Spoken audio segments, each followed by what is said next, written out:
Hello students, I am Ms. Vidhi Gaud, Assistant Professor in the School of Education, K.R. Mangalam University. I will be delivering lectures on the course Nature of Language.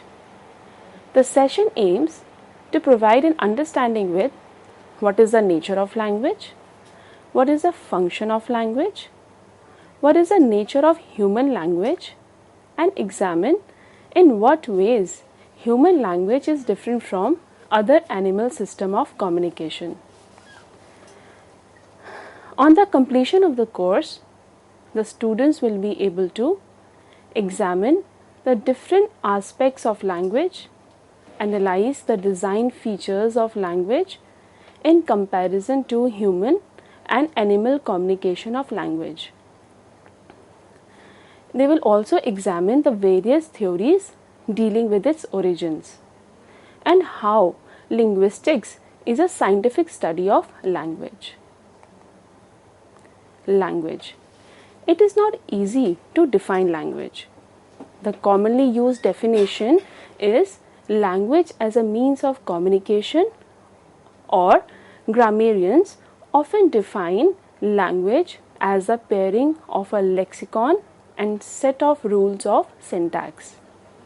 But in the true sense, language is far more complex.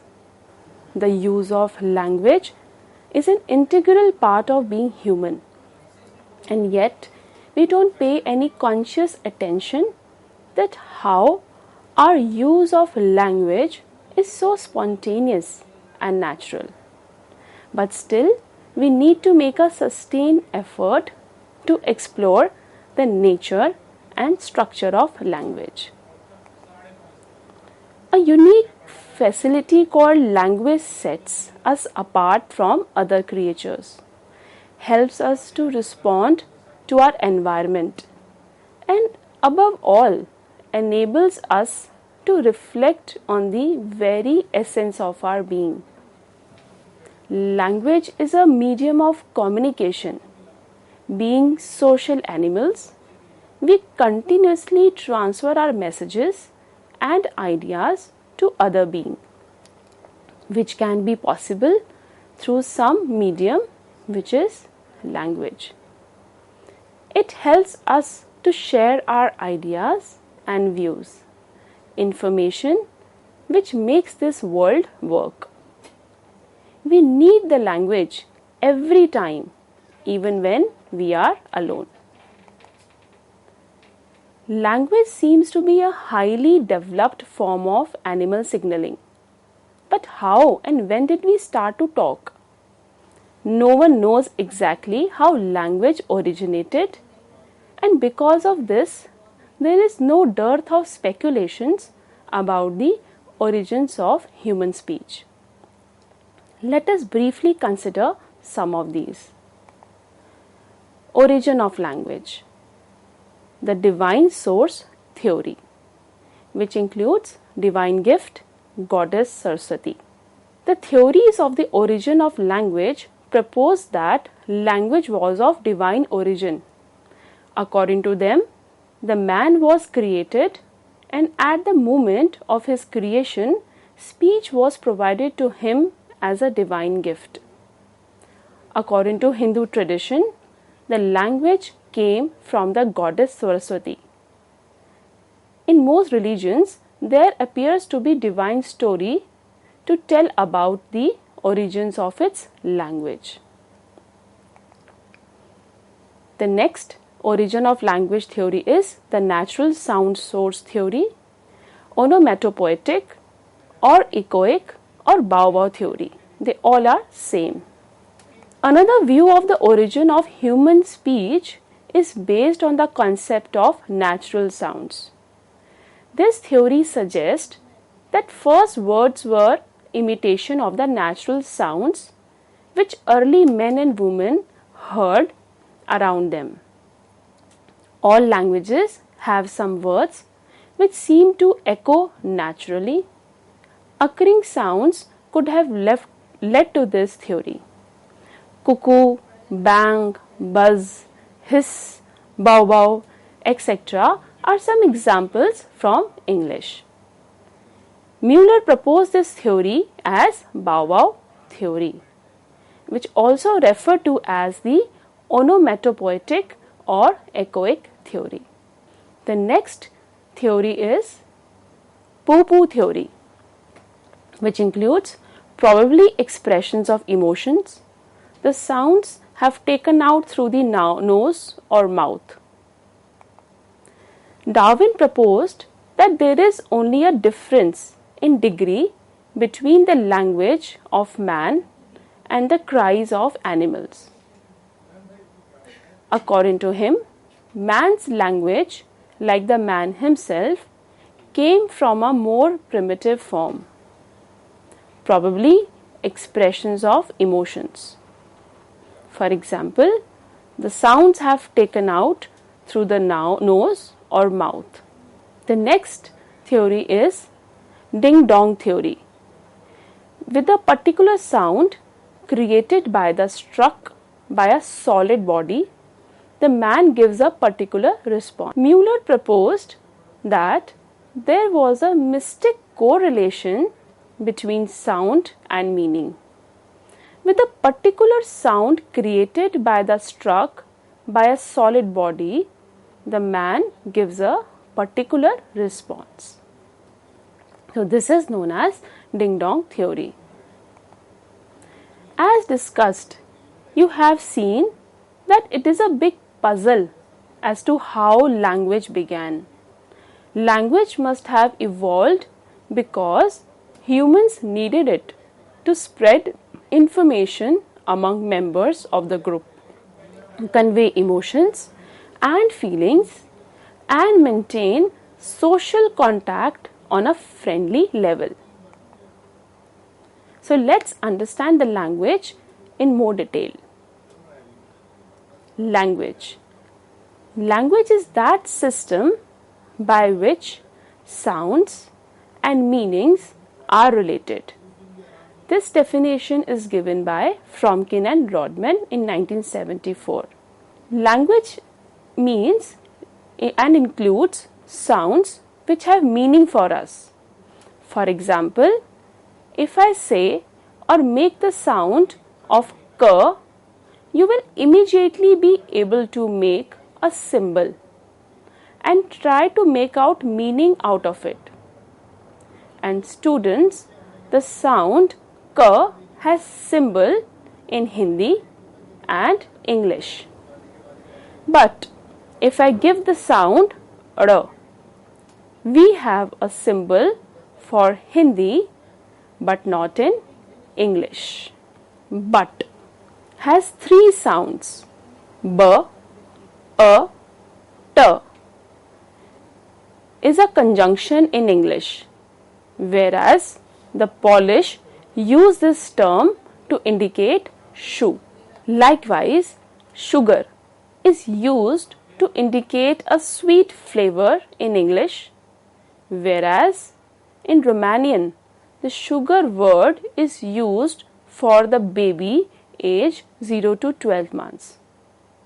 So when sounds of the language, when combined, should have meaning, understood by the community, and it is important to know that certain sound sequences signify certain meanings. Language does not exist in vacuum.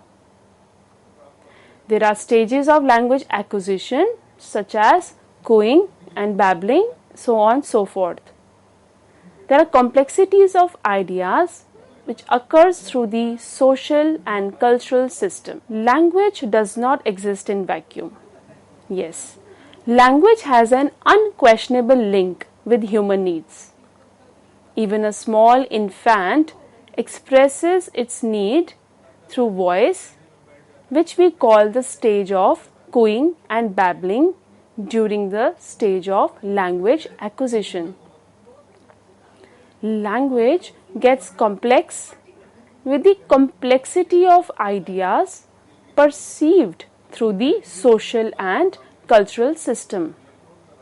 Hence, language will always exist in our environment and helps us to fulfill man's various needs with respect to the individual, social, economic, political and cultural. There are some definitions of language. As said by E. Sapir in 1921, language is a purely human and non-instinctive method of communicating ideas, emotions and desires by means of voluntarily produced symbols. Whereas Noam Chomsky in 1957 stated, a language is a set, finite and infinite, of sentences, each finite in length and constructed of a finite set of elements. Now, let's get to the next topic, that is structure of language. Language is a system of symbols and rules that is used for meaningful communication. A system of communication must meet certain criteria to be considered a language.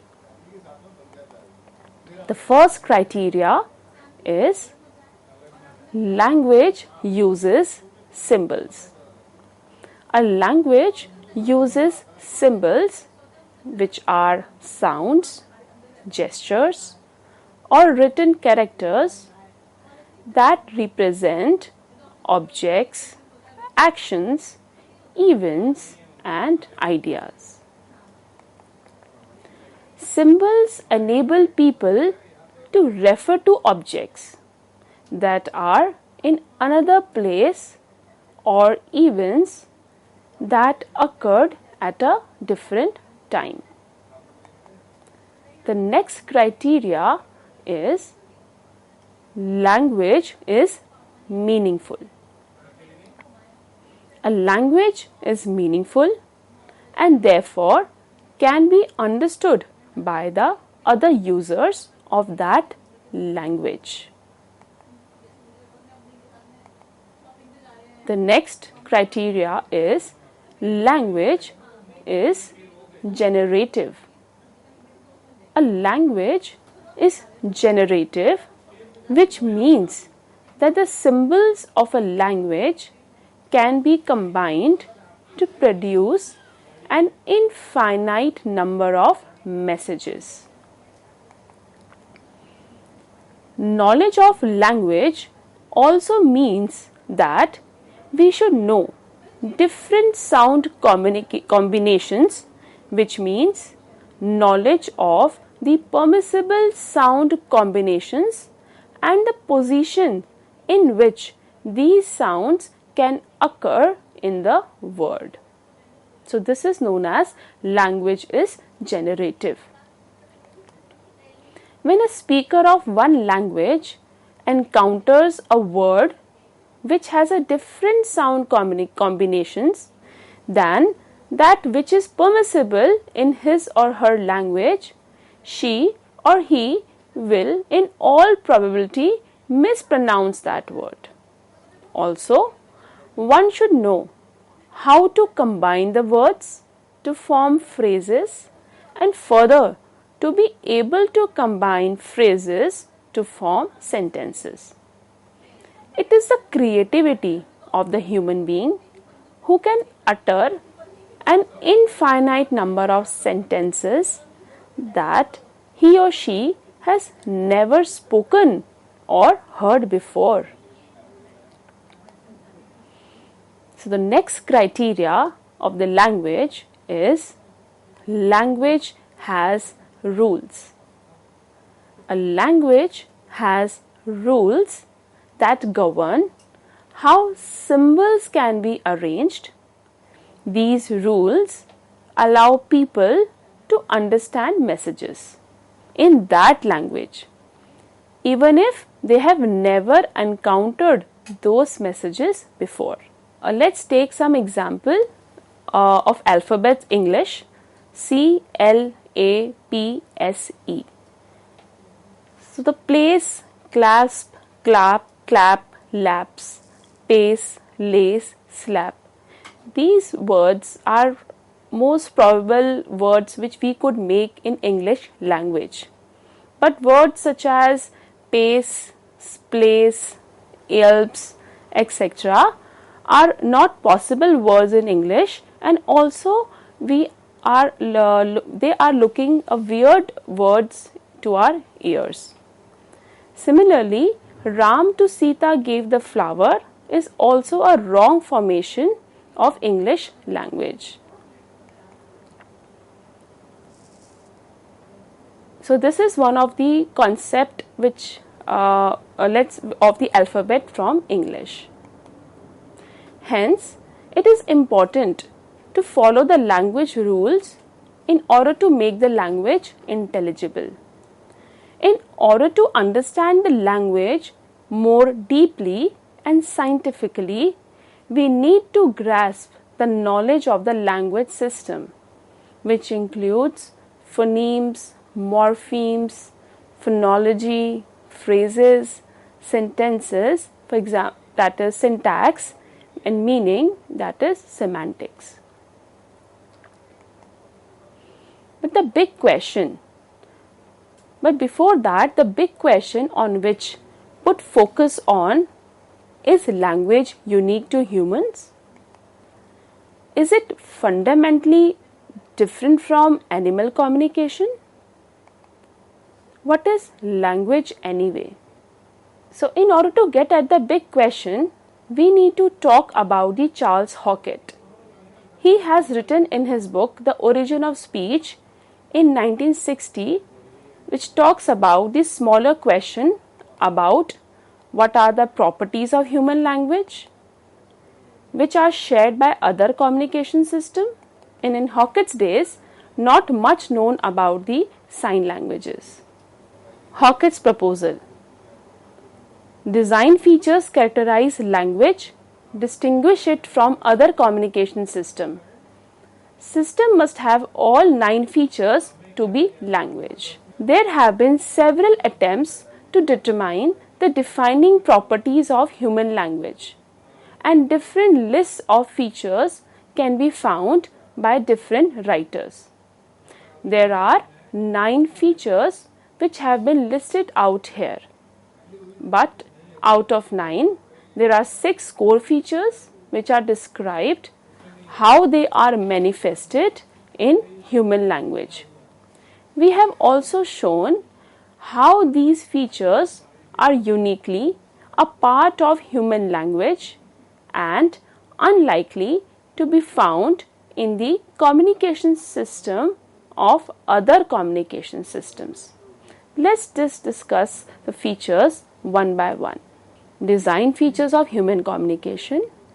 The first 3 are mode of communication, semanticity, pragmatic function. They all are common to all communication systems. The other 6 features are interchangeability, cultural transmission, arbitrariness, discreteness, displacement, productivity. They are not found in all communication systems. The first 3 features, that is mode of communication, semanticity and pragmatic function, are common to all communication systems. It means that any language will be used as a mode of communication which will always include semanticity and pragmatic functionality, where a speaker could be able to convey a meaning that he or she wishes to convey to the person they are speaking to. The next 6 features will be described in detail one by one. Interchangeability. A user can both transmit and receive messages.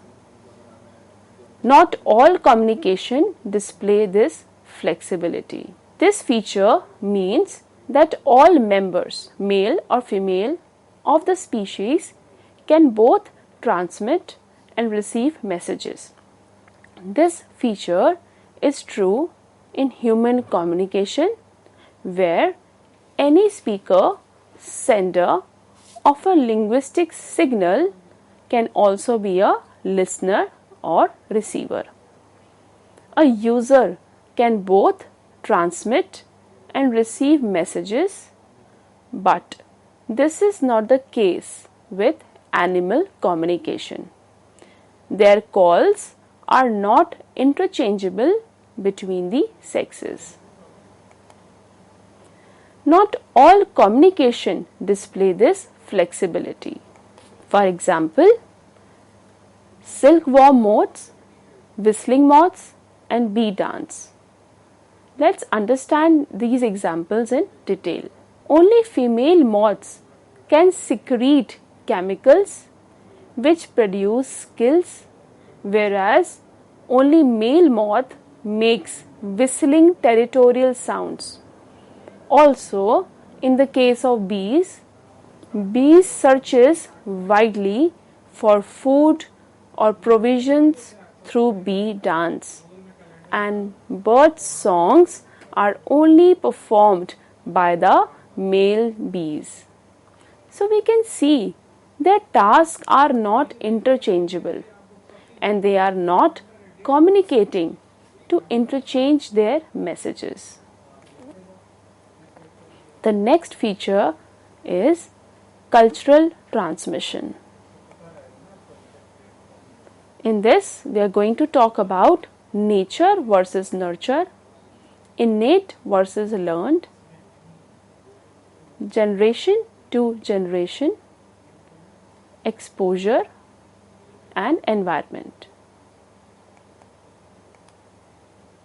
At least some aspect of communication system is learned from other users.